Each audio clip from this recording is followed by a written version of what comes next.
नमस्कार जय जगन्नाथ मु अर्चना आपण को स्वागत करुच्ची मोर यूट्यूब चैनल ब्लॉग विथ अर्चना को। आशा करुच्ची आपण माने समस्ते भलरे थिबे। आज मु जाउची मो मामू को घर को। मो मामू घर हला वेस्ट बेंगल रे। मु छुआ मानन को धरी के सेठके जाउची कारण मो मामू कर आज गोटे नुआ तांकर गोटे घर करचंती गृह प्रवेश। এই যে ଦେଖିଲେ ଏଇଟା ହେଲା ପାକା ପୋଖରୀ। ପୋଖରୀ ଲାଷ୍ଟ ସରିବ ୱେଷ୍ଟ ବେଙ୍ଗଲ ଆରମ୍ଭ ହେଇଯିବ। ଯେ ପତାକାଟା ମାରା ହେଇଛି ଦେଖୁନା ସେଇ ପତାକା ପାଖରୁ ୱେଷ୍ଟ ବେଙ୍ଗଲ। ଆଜି ୱେଷ୍ଟ ବେଙ୍ଗଲରେ କି ଇଲେକ୍ସନ, ସେଥିପାଇଁ କି ରାସ୍ତାଘାଟ ଟିକେ କମ୍। ଏଠି ସମିଲ ଅଛି, ଗଛ କାଟା ହୁଏ। ଏଇଠୁ ଆରମ୍ଭ ହେଇଗଲା ୱେଷ୍ଟ ବେଙ୍ଗଲର କି ରାସ୍ତା।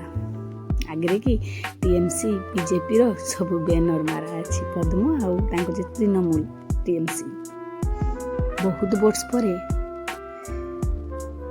स्कूटी नहीं कि मामू को घर को आसी थे। आज मो आई थिने गृह प्रवेश बहुत खुशी होते नुआ घर पाई कि से बहुत खुशी। अकाले कि मृत्यु है ना सी घुषड़ीचन ना से कष्ट पाइचन हठात कि मृत्यु है। आमर आशा करनथिले जे आई आमको छाड़ी केते शीघ्र चली जाए। मो आईकर बयस खूब बेसी नुह 70 रु 75 भितर कि ये मो माईकर माँ समस्त सहित आसतु मो परिचय करदेमी।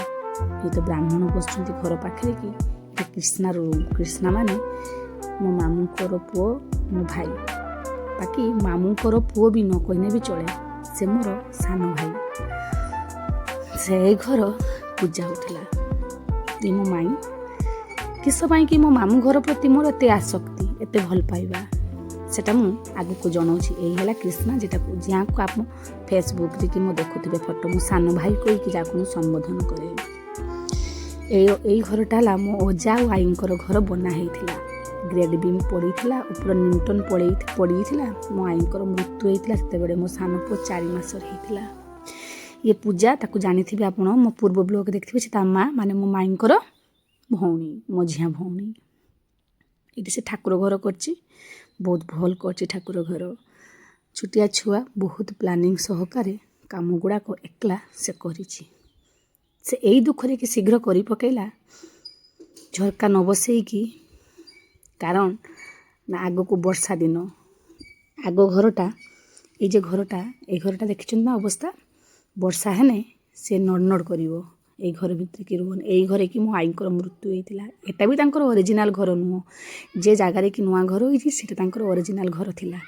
जे से घर भुसुड़ी पड़ा वर्षा रे कि ए घर को टेम्पोरारी करी कि ए घर से माने रहिले। ए घर से घर तैयारी हैला ग्रेड बीम पड़ीगला न्यूटन पड़ीगला मो आईकर मृत्यु होगला।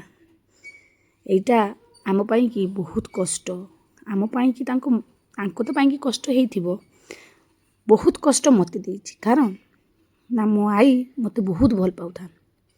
मो आई मामू घर सहित समस्त तो जड़ित थाए। समस्ते जिते बड़े बाघर हुए ना से समस्ते टिके दूरे जाती किंतु मु दूरे ना यही पाई कि कारण मो घरे माने मो बाप घरे मु सिना जन्म किंतु मु बढ़ी रही यही वेस्ट बेंगल रे। वेस्ट बेंगल सीमारे कि मामू घर पाखे किसी तलाड़ी स्कूल से पाठ पढ़ा 8म श्रेणी पर्यंत मो मामू को घरे रही। मामू को घरे मामू को बापा रूपे पाई माई को माँ रूपे पाई आई को जेजेमा मो दादाई माने मो अजा तांको आमे दादाई बिली कहू तांको मो जेजे बापा रूप कि दादू रूपे आम पाइचे। यही भल पाइबाटा आज पर्यंत बंचिकी अच्छी कारण जे कर्तव्य गुड़ाक जे समय रे माँ करथांता से समय रे कि करिसंती मो मामू माई अजा आई तांकर तो अवदान चिरस्मरणीय से गुड़ाक मु केबे ऋण सुझी पारिबिनी। सेतिपाई कि मो प्रति ब्लॉग रे कहे जे मोर पछरे कि मो माँ मानकर हाथ अच्छी। माँ बोले जम समस्तंकर गोटे थाए मोर 2टा ए मो माई ए यांकरी पाई कि आमे 2 भौणी बहुत किछि शिखीचे बहुत किछि जानिचे।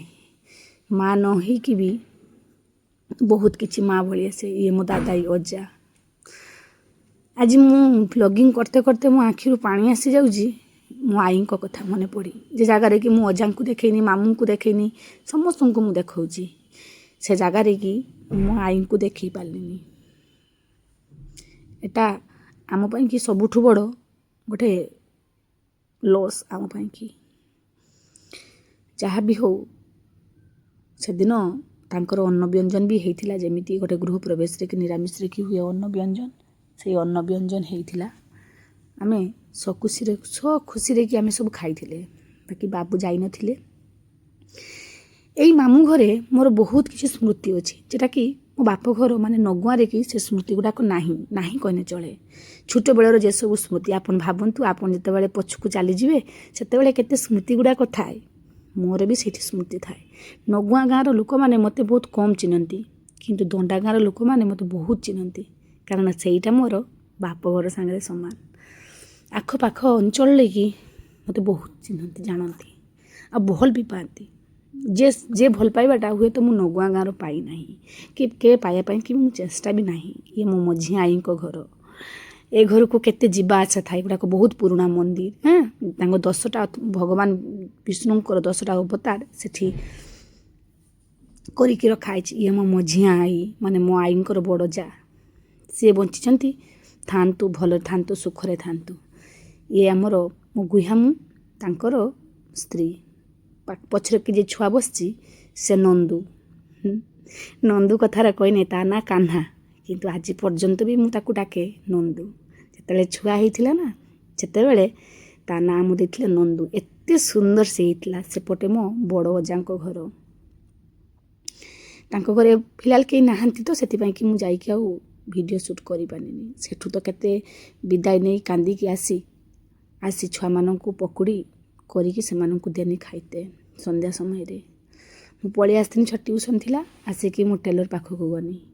ବଡ଼ ପୁତୁରା ବୋଉ ଡାକିଲା କହିଲା ଚାଲ ଟେଲର ପାଖକୁ ଯିବା। ଟେଲର ପାଖକୁ ଗଲାରୁ ମୋର ଗୋଟେ କାମ ଗୋଟେ ଅଛି ସେଇ ପାଇଁ କି ମୁଁ ଗନି। କାରଣ ନା ଦିଦିର ଯେ ସାନ ଝିଅ ଆସିଛି ସିଏ ରୁଟି ଫୁଟି ଗୁଡ଼ାକ ସବୁ କମ୍ ଖାଏ। ଆସିଛି ମୁଁ ଚିକେନ୍ ତ କରିପାରିଲିନି ଜନ୍ମଦିନ ପରେ ମାମୁଁଙ୍କର ଗୃହପ୍ରବେଶ ଆଉ ସେ ତା ପରଦିନକୁ ମୁଁ ପୁଣି ବାଲେଶ୍ୱର ଯିମି ଡାକ୍ତର ଦେଖେଇତେ ସେଇ ପାଇଁ କି ମୁଁ ତ କରିପାରିବିନି। ସେଇ ପାଇଁ କି ତାକୁ ମୁଁ ଏଇଠି ଫ୍ରାଏଡ଼୍ ରାଇସ୍ କିଣିକି ତାକୁ ଖୁଆଇଦେମି ସେଇ ଇଚ୍ଛାରେ କି ମୁଁ ଆସିଛି। ଏଇଟା ହେଲା ଫ୍ରାଏଡ଼୍ ରାଇସ୍। ସେ ଫ୍ରାଏଡ଼୍ ରାଇସ୍ ଖାଇତେ ବହୁତ ଭଲ ପାଏ କିନ୍ତୁ ତାର ଭୁଗରେଇ ହାଟର ଫ୍ରାଏଡ଼୍ ରାଇସ୍ଠୁ ଏଇଟା ବହୁତ ଖରାପ ହେଇଛି ବୋଲି ସେ କହିଲା କିନ୍ତୁ ମୋତେ ତ ବହୁତ ଭଲ ଲାଗେ। ହୁଏତ ତାର ସେ ଟେଷ୍ଟ ଅଲଗା ସମସ୍ତଙ୍କର ଟେଷ୍ଟିଂ ବାର୍ସଟା ଅଲଗା ଥାଏ ନା ତା ଟେଷ୍ଟିଂଟା କେମିତିକା ଥିବ। ସେଇ ଦୋକାନ ବହୁତ ପରିଷ୍କାର ପରିଚ୍ଛନ୍ନତା ଭିତରେ କି ଦିଅନ୍ତି। ଫାଷ୍ଟଫୁଡ଼କୁ କେବେ କେହି ଭଲ କହିପାରିବନି। ଯଦି ବି ଏମିତି ଆମେ ସମାଜରେ କି ରହୁଛେ ଫାଷ୍ଟଫୁଡ଼ ତ ଆମର ତ ନିହାତି ଦରକାର। ଯଦି ବି ବେଳେ ବୋଧେ ଖାଇବା ତ ପଡ଼ୁଛି ବାଧ୍ୟତାରେ ବି ଖାଉ କେତେବେଳେ ସୌଖିନ ଖାଉ କେତେବେଳେ ଆମେ ଲୋଭରେ ଖାଇଦେଉ କିନ୍ତୁ ଯଦି ବି ଯେ ଜାଗାରେ ବି ଯଦି ବି ବାଇଚାନ୍ସ ଖାଉଥିବେ ପରିଷ୍କାର ପରିଚ୍ଛନ୍ନତା ଦେଖିକି ଖାଉଥିବେ। ଏଟା ହେଲା ହରିଭାଇ ଫାଷ୍ଟଫୁଡ଼ ଯେଟା ନଗୁଆଁ ଛକରେ କି ହେଇଗଲାଣି ପାଖାପାଖି ବର୍ଷେ ଭିତରେ କି ହେଇଗଲାଣି ସେ ଦୋକାନଟା।